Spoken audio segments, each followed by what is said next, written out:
বৃষ্টি এবং ভারত থেকে নেমে আসা ঢলে মুহুরী, কহুয়া ও সিলোনিয়া নদীর আরও 5টি জায়গাতে ভেঙেছে বাঁধ। নতুন করে পানি ঢুকেছে ছাগলনাইয়া উপজেলাতে। ডুবেছে ফেনী ছাগলনাইয়া আঞ্চলিক মহাসড়কটি। এছাড়া 4টি উপজেলায় প্লাবিত 98টি গ্রাম। দুর্ভোগে হাজারো পরিবার। ঘরবাড়ি ছেড়ে অনেকেই চলে গেছেন আশ্রয় কেন্দ্রে। প্রশাসনের পক্ষ থেকে বরাদ্দ করা হয়েছে 120 মেট্রিক টন চাল এবং 1100 প্যাকেট শুকনা খাবার। পানি উন্নয়ন বোর্ড জানিয়েছে, উজানে বৃষ্টি অব্যাহত থাকলে আরও খারাপের দিকে যেতে পারে পরিস্থিতি। আর মৎস্য অধিদপ্তরের হিসাবে এর মধ্যে ভেসে গেছে 5 শতাধিক পুকুরের মাছ, যাতে ক্ষতি হয়েছে প্রায় 3 কোটি টাকা। থাকতে কষ্ট, খাইতে কষ্ট, সব দিকে কষ্ট। ঘরে পানি উঠছে।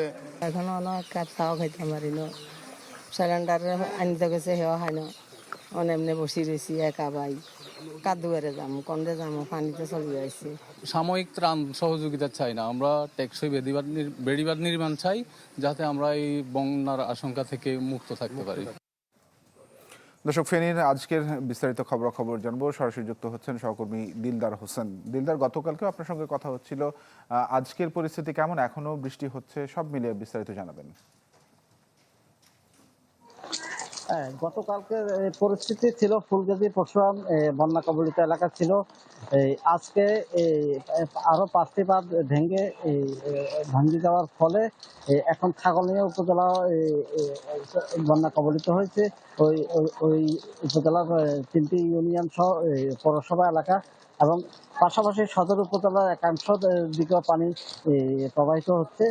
সব মিলিয়ে পানি একদিকে যেটা গত পরশু যেখানে পানি উঠেছিল ওখান থেকে পানি কমে গিয়ে এদিকে অন্যান্য এলাকাগুলো প্লাবিত করছে।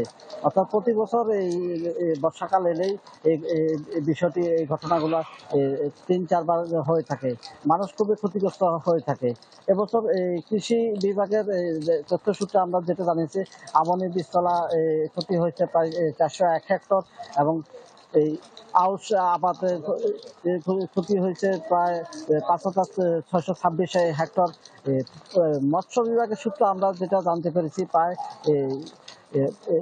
যেখানে আমাদেরকে বলেছেন 5 শতাধিক পুকুর ডুবে গিয়েছে এবং প্রায় 3 কোটি টাকার ক্ষয়ক্ষতি হয়েছে।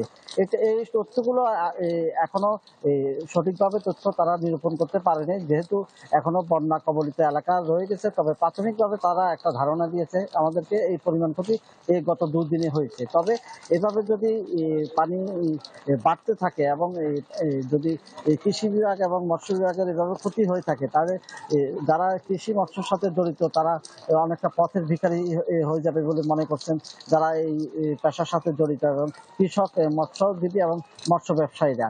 তো এক্ষেত্রে তারা দাবি জানিয়েছেন অনতিবিলম্বে যেন এই যে বেড়িবাঁধ যেগুলো রয়েছে, মুহুরী, কহুয়া, সিলোনিয়া বন্যা নিয়ন্ত্রণ বাঁধ, পাশাপাশি অন্যান্য এলাকায়ও বেড়িবাঁধ রয়েছে, ফেনী নদী, অন্যান্য যে বাঁধগুলা রয়েছে, বাঁধগুলা যেন দ্রুত মেরামত এবং একটা ভালোভাবে যেন বাঁধগুলা করা হয়, তাতে করে এসব এলাকার লোকজন রক্ষা পাবে এবং ক্ষয়ক্ষতির হাত থেকে তারা রক্ষা পেতে পারে। এই ছিল আমার সর্বশেষ। জি, দিলদার হোসেন স্বপন, ধন্যবাদ আপনাকে আমাদের সঙ্গে যুক্ত হওয়ার জন্য।